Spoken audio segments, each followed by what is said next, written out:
хүн болгонд нэг юм сэтгэлийн мухартай хав дарчаад тохироо бүрдэх, цаг нь нэрэх, хүмүүсийн үзэл бодол, нийгмийн дуу хоолой гэх мэтээс бас хойшлуулад байдаг тийм одоо мөрөөдөл хүслүүд байдаг шүү дээ. Миний хувьд бол за одоо арай болоогүй байна, илүү сайн хөгжинэ. За олон багш нар дээр явна, олон коуч авна, олон ном уншина, олон кино үзнэ гэдэг аюух явдаг.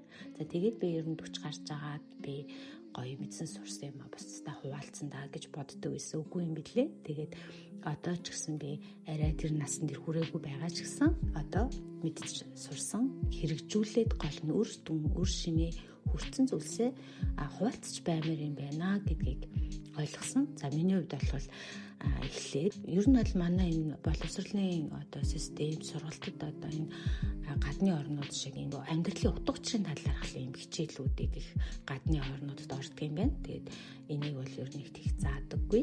Харин бид нар бол хамгийн чухал нь бол энэ суур хөрс одоо ямар нэгэн хүснэгээ ургахтаа олон жилийн одоо сайхан үр жимсээ өгөхийг хүсэж байгаа бол тэр суур нь болох тэр чухал зүйлсүүд тий багаж одоо хэрэгслүүд одоо хүнд хэрэгтэй байгаад байгаа хгүй. Тэгээд тэрийгээ бид нэр орхигдуулдаг юм байна.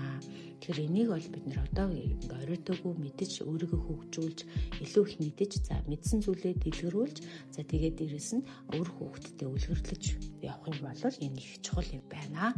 За тэгэхээр ерөөсөө хүн тайван суугаад одоо энэ завгүй энэ нийгмийн айгүйх юм өрсөлдөөнтөө тийм маш их мэдээлэл живчихсэн. Та ингэ боддоо за мэдээлэл хог гэд бодчих л за хогон хүнс гэж бодчих тий. Тэг ялгаж ангилахгүйгээр зүгээр одоо бидний одоо бие рүү ингээд чихэж байгаа юм шиг тий тарих руу чихэж байгаа юм шиг юм байгаа.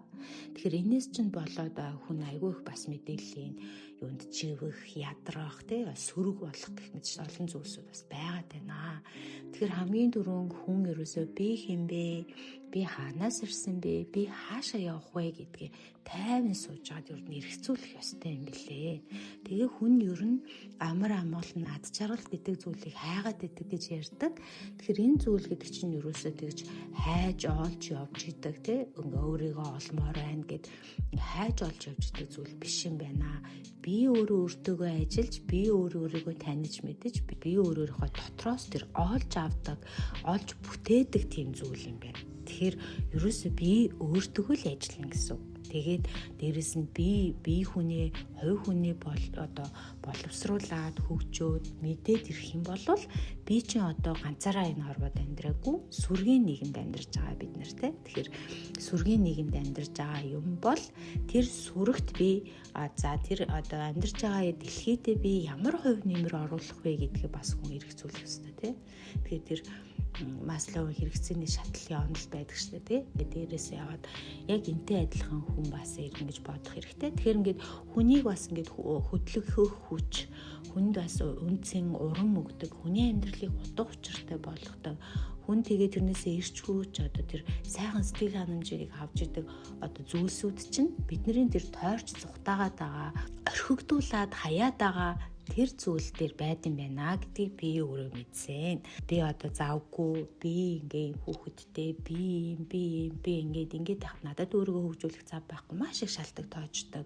Хүн тэгээд өөрийгөө ерөөсөө мэддэггүй юм байна. Тэгэхээр хамгийн гол зүйл нь охид бүсгүүчүүдтэй зөвлөхөд хамгийн түрүүнд өөртөөгөө нүр тулах. Надад ямар алдаа дутагдал байна?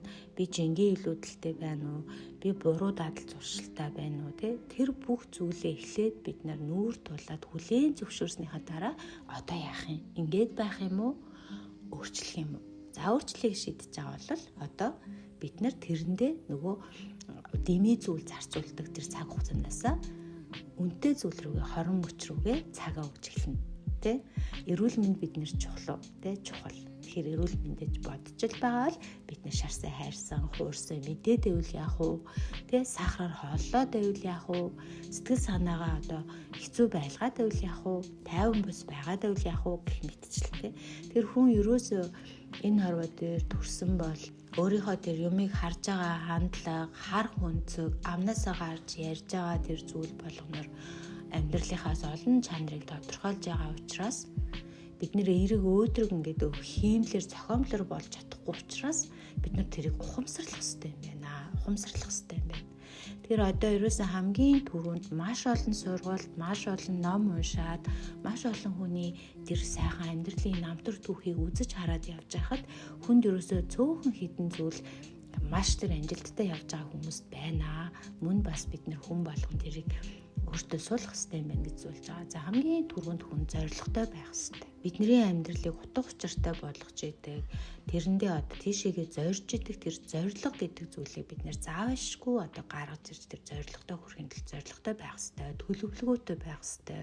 Нүдэн дээр нэр ингээд зураглаа, тархиндаа багтаагаад амаараа яриа тэрэндээ итгэж үнэмшиж байгаа тэр зүйлийг татж идэг учраас бид нэр зориг төлөвлөгөө гэдэг зүйлээ зайлшгүй бид нэр гаргаж, буулгаж тэрнийхээ дагуу явж байгаа. Тархины хөгжлийг бас илүү сайн судлах хэрэгтэй. Тэр одоо тодорхой дэм зүйл дуртай учраас тодорхойгүй эмгэцэгцүү зүйлд бол тарих дурггүй байдаг юм байна.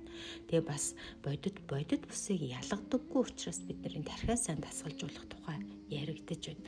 За тэгээ дараа нь энэ дадал гэдэг зүйл бол хүний амьдралыг оронгоор нь өөрчилнө. Дадал нэгэнд дадаж сураад яваад ирсэн юм муу зуршлуудыг бид нэр сайнаар нь солиод багаас эхлээд ингээд туушд явах юм бол амьдрал бол үнэхээр ингээд өөрчлөгддөг олон зүйл байгаад байна.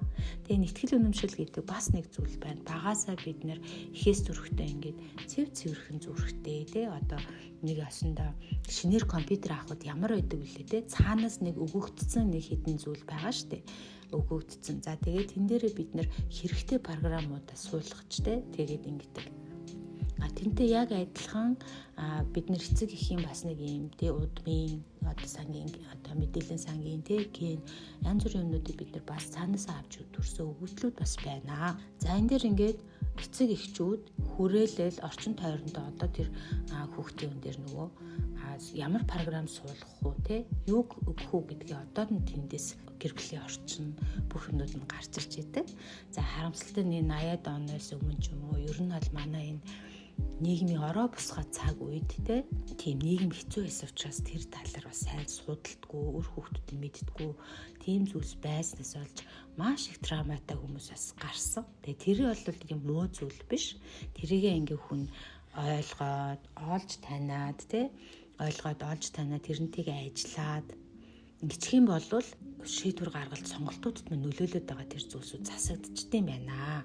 За тэгээ тэрний дараа энерги менежмент, хүрээллийн менежмент гэдэг юм сэдвүүд орж ирнэ. Эхэндээ ингээд яг иймэрхүү зүйлсээ богино бичлэгээр хийе гэж бодож байгаа. Нэг нэгээр нь сэдв болгоод ярих гэж бодож байгаа. За энерги менежмент гэдэг зүйл одоо орчин үед бол маш их яригдж байна.